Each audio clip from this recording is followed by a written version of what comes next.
Mas se você abrir qualquer livro didático de geografia hoje, a história que vão te contar sobre como o nosso país foi moldado é uma ilusão. Hoje, nós vamos assumir o papel de verdadeiros observadores da realidade para expor uma falha matemática e lógica brutal na tectônica de placas clássica. Os livros insistem em focar no movimento horizontal, menos na ideia de que os continentes são balsas finas, deslizando como gelo pelo oceano, mas a física e os dados dos próprios laboratórios acadêmicos provam o contrário. O deslizamento de placas é uma redecoração recente, que afeta apenas 2% da história da Terra. O Brasil não está deslizando. O Brasil está fincado sobre uma fortaleza invisível de 4 bilhões de anos. E eu vou te provar isso usando um vazio de 50 milhões de anos que os cientistas preferem que você não perceba. Prepare-se, porque o que você vai ver hoje vira ciência de mesa de cabeça para baixo. Vamos aos fatos indestrutíveis. O livro escolar repete que a Pangeia começou a se quebrar há 250 milhões de anos. Eles usam essa data genérica para fazer a teoria parecer perfeita. Mas a realidade física da quebra de Gondwana,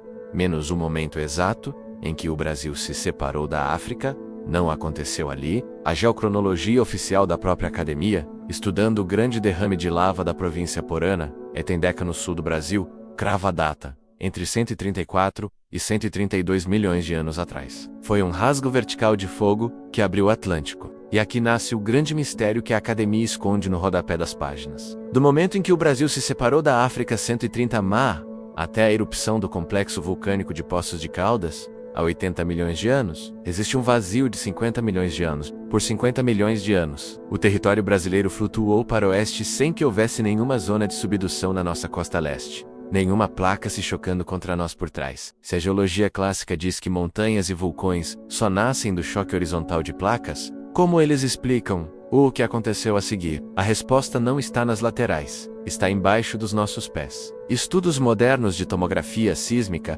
menos que são os raios-x, que as grandes universidades fazem do interior do planeta, menos confirmam que o Brasil não é uma placa fina. Nós estamos sentados sobre o cráton de São Francisco e o cráton amazônico. Essas estruturas possuem raízes, ou quilhas, de manto frio e ultra-rígido, que descem a mais de 200 a 250 quilômetros de profundidade. É um bloco de concreto geológico. Há 80 milhões de anos, uma colossal pluma de magma superaquecido subiu do coração da Terra.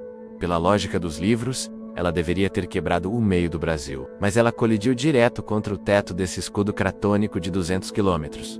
O calor não conseguiu perfurar o centro do bloco frio. Então, pela física dos fluidos, o magma foi empurrado para os lados, procurando uma saída na quina, na borda mais fina da estrutura.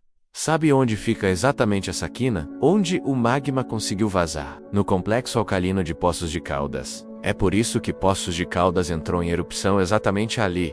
Não foi um acidente de placas deslizando, foi o resultado de uma pressão vertical, batendo no teto e vazando pelas bordas. É por isso que hoje temos águas termais e minerais raros nessa região, sem sofrermos os terremotos devastadores que afligem os nossos vizinhos. Isso muda completamente a forma como olhamos para as nossas paisagens. Os livros focam exaustivamente no Himalaia, nas Rochosas ou nos Andes, porque eles estão se movendo agora. Os Andes têm apenas cerca de 80 mil rios do Anos. São bebês geológicos, e eles só sobem porque estão sendo esmagados horizontalmente contra a parede intransponível do nosso cráton sul-americano. O Brasil não tem picos de 6 mil metros de altitude hoje, porque as nossas montanhas são os avós da Terra. Durante a orogênese transamazônica há 2 bilhões de anos, os blocos cratônicos colidiram e se soldaram. Naquela época, o Brasil tinha cordilheiras tão altas quanto o Himalaia. Ao longo de bilhões de anos, a erosão esculpiu essas montanhas. Elas não desapareceram, elas se tornaram o próprio platô rígido que pisamos hoje. Nós não estamos na fase de redecoração superficial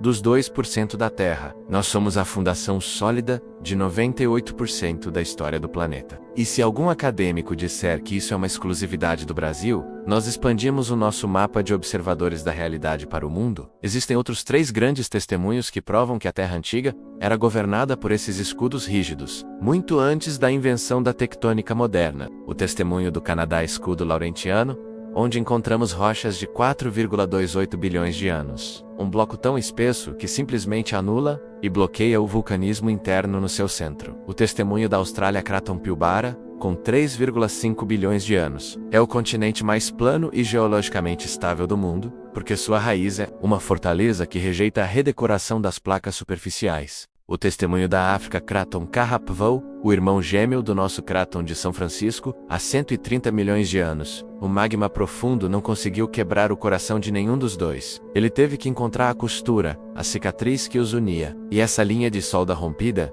é o que hoje chamamos de Oceano Atlântico. Os números da academia estão certos. As idades, as profundidades e as rochas estão lá. O erro está na insistência em ignorar a força vertical das plumas e a soberania dos Cratons para tentar salvar uma teoria de deslizamento superficial que mal arranha a história do planeta. Dizer que o Brasil não tem geologia rica porque não tem terremotos ou vulcões ativos é o maior erro que alguém pode cometer. O Brasil é a própria prova viva de que a Terra é controlada por suas fundações profundas. Nós somos a estabilidade que segura o caos do resto do continente. Mas agora eu quero saber de você, que também é um observador da realidade. Faz sentido para você essa dinâmica física do magma, batendo no teto cratônico e escapando pelas bordas? Ou você prefere acreditar no desenho animado dos livros didáticos onde a Terra desliza como manteiga? Deixe o seu comentário aqui embaixo. Se inscreve no canal para não perder os próximos desdobramentos dessa investigação e nos vemos no próximo vídeo.